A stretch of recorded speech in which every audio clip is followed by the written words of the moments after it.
अभी अपना जो कल्पवृक्ष का रिजल्ट आया है नीट यूजी 2023, अभी इस साल के हमारे जो टॉपर रहे हैं ये 12th के स्टूडेंट हैं और इधर हमारे ड्रॉपर के स्टूडेंट हैं। ये अपने बारे में कुछ आपको बताएंगे। तो सबसे पहले मैं शुरुआत करता हूँ 12th में, आप अपने बारे में कुछ बताइए। जी, मेरा नाम तन्मय है और मेरा नीट में मार्क्स थे 675। मैं आपको फ़िज़िक्स के लिए फ़िज़िक्स करने के लिए ये बताना चाहूँगा कि आप जितने ज़्यादा हो सके आप क्वेश्चंस की प्रैक्टिस कीजिए और मतलब आपके जो कल्प्रिक्स में टेस्ट हो रहे हैं उनका जो एनालिसिस है उनको बहुत ही अच्छी तरीके से करना चाहिए। और एक शुरू से फ्रॉम डे वन आपको जो भी फार्मूला बताए जाते हैं क्लास में उसकी एक कॉपी बनानी चाहिए जिसमें आप सारे फार्मूला लिखें, ताकि आपको ये बाद में जब आपका नीट में सिर्फ 1 या फिर 2 महीने बचे होंगे तब आपको ये फार्मूला कॉपी बहुत ही ज़्यादा काम आएगी। 2-3 किताबें हैं जो मैं सजेस्ट करूँगा कि आपको करनी चाहिए। एक है नीट सिंगेज by BM Sharma and second is Pramod Agarwal for physics. मेरा नाम यश यादव है। नीट 2023 में मेरा स्कोर रहा है 685। अब फिज़िक्स के बारे में तो तन्मय ने बता ही दिया है, तो मैं केमिस्ट्री के बारे में ये कहना चाहूँगा कि केमिस्ट्री में तीनों पार्ट्स आपके अच्छे होने चाहिए और मतलब तीनों पार्ट्स में ये कोऑर्डिनेशन अच्छे से होना चाहिए, किस में क्वेश्चन प्रैक्टिस ज़्यादा होनी चाहिए, किस में थ्योरी रीडिंग ज़्यादा होनी चाहिए। और साथ ही साथ ये बोलना चाहूँगा तीनों पार्ट्स है उसमें से किसी एक पार्ट को इस तरीके से मजबूत कर लीजिएगा कि पेपर में उसका आना ना आना एक समान हो, उसके क्वेश्चन बहुत जल्दी बन जाने चाहिए। जैसे कि मैं खुद अपनी तरफ से बोलना चाहूँगा, फ़िज़िकल केमिस्ट्री मैंने इतना स्ट्रॉन्ग कर लिया था कि वो जो 45 क्वेश्चन थे उसमें फ़िज़िकल केमिस्ट्री के क्वेश्चन 16-17 होते हुए भी 2-3 के बराबर लगते थे, पता नहीं चलता था वो इतनी जल्दी हो जाते थे। और साथ ही मैं ऑर्गेनिक इनऑर्गेनिक इनऑर्गेनिक के लिए तो कहना चाहता हूँ NCERT सफिशिएंट है। बुक्स लगानी हो तो 1-2 वेल नोन ऑथर्स की बुक अच्छी रहेगी, एक बुक अगर आपने इनऑर्गेनिक की लगा ली है तो वो सफिशिएंट है। ऑर्गेनिक के लिए हिमांशु पांडे बढ़िया बुक है, हिमांशु पांडे फॉर नीट। और फिज़िकल के लिए एन अवस्थी, ये मेरी पर्सनल चॉइसेस है। मेरा नाम नैनीश जैन है। मेरा नीट में स्कोर इस साल 670 है। अब मैं बायो का बता देता हूँ। बायो वैसे तो पूरा NCERT ही आना है, अब तो सिर्फ NCERT ही आती है। मतलब सारे भी जो नाम है, अगर आप ऐसा कोई बोलता है कि भाई इसका ये नाम है और NCERT में ये दिया है और उसके साथ ये भी नाम होता है, तो वो जो दूसरा नाम होता है उसको याद नहीं रखना है, अपने को एक ही नाम याद रखना है। पूरा NCERT बेस्ड जाता है। अब लोगों को ये स्टेटमेंट बेस्ड वगैरह क्वेश्चन में आजकल दिक्कत आती है, तो वो मतलब क्वेश्चन जितनी ज़्यादा प्रैक्टिस करोगे उससे उतने ज़्यादा आसानी से हो जाएंगे। मतलब मेरे को तो बिल्कुल कभी कोई दिक्कत आई नहीं है बायो में। बुक्स जो बुक्स मिले वो लगा लेना चाहिए। मतलब और आपको अगर आप 12th में हो, ड्रॉपर हो, दोनों में मतलब 12th और ड्रॉपर दोनों को पता चल ही जाता है कि क्या कोर्स में है, क्या आउट ऑफ सिलेबस है। तो सारी बुक्स उठाओ, जो मिल रही है वो लगाओ, क्वेश्चन बहुत सारे करो। आपको जो लगता है कि जो आउट ऑफ सिलेबस है उसको छोड़ दो, उस पर ज़्यादा दिमाग नहीं लगाना है, उसको बिल्कुल छोड़ दो। जो है आप उसको अच्छे से करो। NCERT इतनी बार पढ़नी है कि मतलब रट जाना चाहिए बिल्कुल हर चीज़।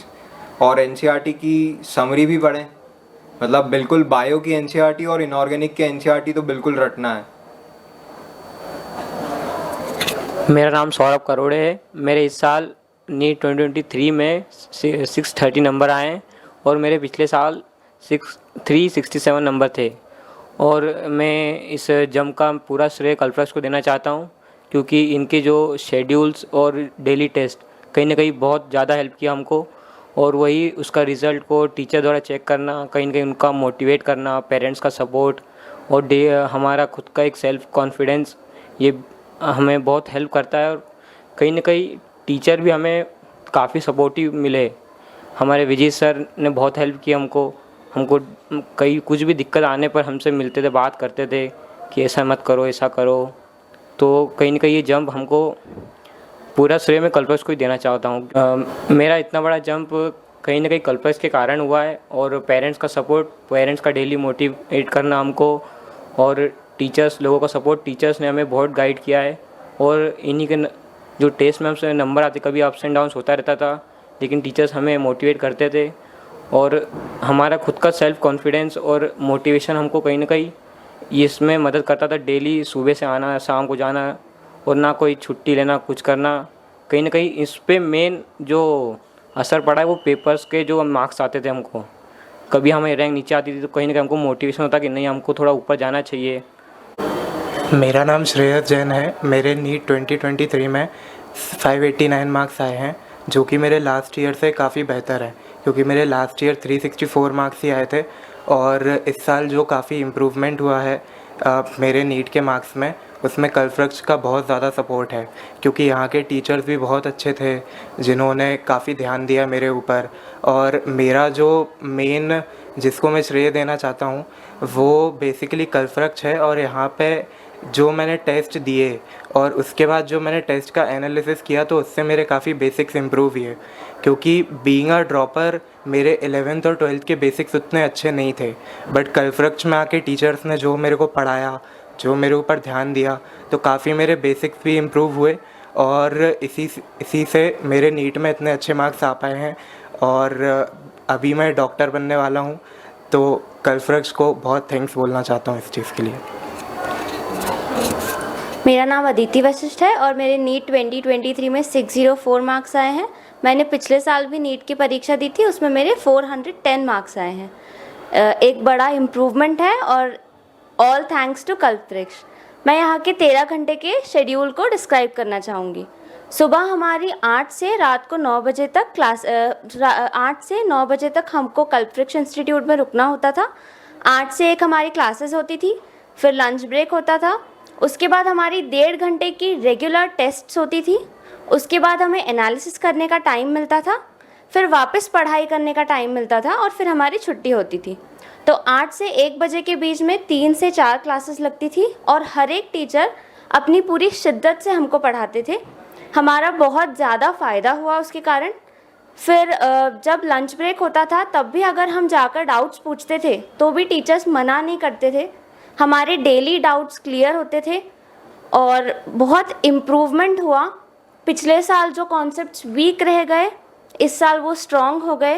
रैंक बहुत इम्प्रूव हो गई, नंबर्स इम्प्रूव हो गए। शाम को जो एनालिसिस होता था उसमें अगर कुछ नहीं आया तो उसको सोचना, उसको कैसे फिर से करना है, एनालिसिस कैसे किया जाता है, ये सब हमको सिखाया जाता था। और रात तक 9 बजे तक कैसे आपको डट के बैठना है ये भी बताया जाता था। 9 बजे से 1 मिनट पहले भी हमारी छुट्टी नहीं की जाती थी ताकि हम बहुत मेहनत से पढ़ सकें। एंड ऑल थैंक्स टू कल्पवृक्ष। मैं अपना पूरा श्रेय कल्पवृक्ष को, अपने पेरेंट्स को, अपने नाना जी को देना चाहूँगी और यहाँ के टीचर्स के कारण मेरा स्कोर बहुत इम्प्रूव हो पाया है। Thank you. श्रेयस से मैं ये पूछना चाहूँगा जो ड्रॉपर के हैं कि यहाँ का श्रेयस से मैं पूछना चाहूँगा यहाँ का जो डिसिप्लिन है, ठीक है, जैसे आप फोकस करते हैं तो आप किस तरह से 13 घंटे के ड्यूरेशन पे डिसिप्लिन और फोकस का आपके स्टडी में क्या रोल था? जो 13 घंटे का कल्पवृक्ष का शेड्यूल है वो काफ़ी डिसिप्लिन्ड है। स्टार्टिंग में भले ही मुझे थोड़ी प्रॉब्लम्स आती थी, क्योंकि मैं हैबिचुअल नहीं था इतना लंबा बैठने के लिए। क्लासेस के बाद जो टेस्ट होते थे, फिर एग्जैक्टली 9 बजे हमारी छुट्टी होती थी और इन्विजिलेटर्स का पूरा जो हमारे साथ रहते थे तो वो एकदम पिन ड्रॉप साइलेंस मेंटेन करके रहते थे। तो जो 13 घंटे का शेड्यूल होता था उसमें हमारी 8 से 2 बजे तक क्लासेस होती थी, तो उसमें लगभग 4 क्लासेस हमारी हो जाती थी। फिर उसके बाद आधे घंटे का लंच होता था, फिर हमें 2.5 घंटे सेल्फ स्टडी मिलने के बाद 2 घंटे का डेली टेस्ट होता था। तो उस टेस्ट से बहुत हेल्प होती थी, क्योंकि जो टॉपिक्स हमारे क्लास में कवर हो जाते थे उसके 1-2 हफ्ते के अंदर ही टेस्ट हो जाते थे हमारे। तो हमारे साथ ऐसी सिचुएशन नहीं आती थी कि हमने जो क्लास में पढ़ा है वो हम 4-5 दिन बाद भूल जाएंगे, क्योंकि वही टेस्ट हमारे 1-2 हफ्ते बाद होने वाले थे। तो टेस्ट होते थे हमारे, फिर टेस्ट के एनालिसिस के लिए जो हमें एक्स्ट्रा टाइम मिलता था लगभग 3 घंटे का मिलता था।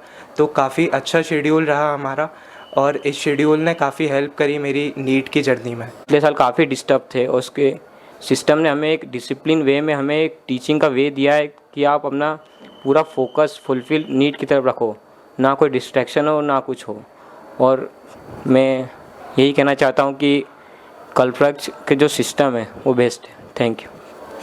अदिति से मैं पूछना चाहूँगा कि आपने सब्जेक्ट वाइज जो प्लानिंग की वो किस तरीके से की, और स्टूडेंट को जब एग्ज़ाम पास में आता है तो क्या ध्यान रखना चाहिए, किस तरीके से स्ट्रेटजी होनी चाहिए बच्चों की, उसके बारे में आप कुछ बताएं। सबसे पहले अगर हम सब्जेक्ट वाइज बात करें तो हर बच्चे का अपना अपना एक पर्सनल मतलब इंटरेस्ट होता है। जैसे किसी को बायो में बहुत इंटरेस्ट रहता है तो उसका बायो ऑलरेडी थोड़ा स्ट्रॉन्ग रहता है। फिज़िक्स किसी का वीक है तो वो फिज़िक्स से बहुत डरता है। तो बेसिकली पहले डर को हटाना है, उसके बाद हर एक सब्जेक्ट टॉपिक वाइज उठाना है, टीचर्स से सब्जेक्ट्स को अच्छे से डिस्कस करना है, खुद पढ़ना है, टीचर्स की हेल्प लेना है और फिर सब्जेक्ट्स को धीरे धीरे स्ट्रॉन्ग बनाना है। एक एक टॉपिक से शुरुआत करो और एंड तक फिर तुम चैप्टर्स के चैप्टर्स अच्छे से फिनिश करते जाओ। जो जिस दिन पढ़ाया है वो उस दिन उसके क्वेश्चंस लगा के पूरा टॉपिक ख़त्म हो जाना चाहिए। इससे तुम्हारा बैकलॉग भी नहीं बढ़ेगा और तुमको स्ट्रेस भी कम होगा। जैसे जैसे एग्ज़ाम्स अप्रोच होने वाली रहती है वैसे वैसे बच्चे और डरने लग जाते हैं और ये सोच लेते हैं कि इस बार शायद नहीं होगा। सबके साथ होता है, हमारे साथ भी होता था। मुझे इस बार भी गारंटी नहीं थी कि मेरा कुछ होने वाला है, पर मेरी मम्मा पूरे टाइम मुझे पुश करती रहती थी कि नहीं करना है, इस साल कैसे भी करके निकालना है। तो मैंने तो यही किया कि थोड़ा थोड़ा करके पढ़ती थी। बहुत सारा बर्डन लेके मैंने कभी पढ़ाई नहीं की। थोड़ा पढ़ती थी, टीचर्स से डिस्कस करती थी, शॉर्ट नोट्स बनाती थी और जैसे जैसे एग्ज़ाम्स आने वाली हो वैसे वैसे अपने फ़ोन से दूर होते जाना है। क्योंकि आपने अगर फ़ोन का आपका वो मैसेज का बीपर बजा ना तो वैसे ही आप डिस्ट्रैक्ट होने लग जाते हो। अपने फ्रेंड्स से मिलना कम करना है, फ़ोन से दूर रहना है और जितना हो सके पूरा पूरा पढ़ाई को डिवोटेड रहना है। आप चाहें तो किसी मोटिवेशनल स्पीकर के 1-2 वीडियोस कभी कभार देख सकते हैं, मैं मना करूँगी ऐसे तो, पर ट्राई टू स्टे मोटिवेटेड। क्योंकि ये सोचने से बिल्कुल आपका एग्ज़ाम नहीं निकलने वाला है कि मेरा शायद कुछ होगा। आपको गारंटी होनी चाहिए कि मैं तो कर सकती हूँ और मैं करूँगी। तो इससे आप एक सेफ़र साइड पे रहेंगे।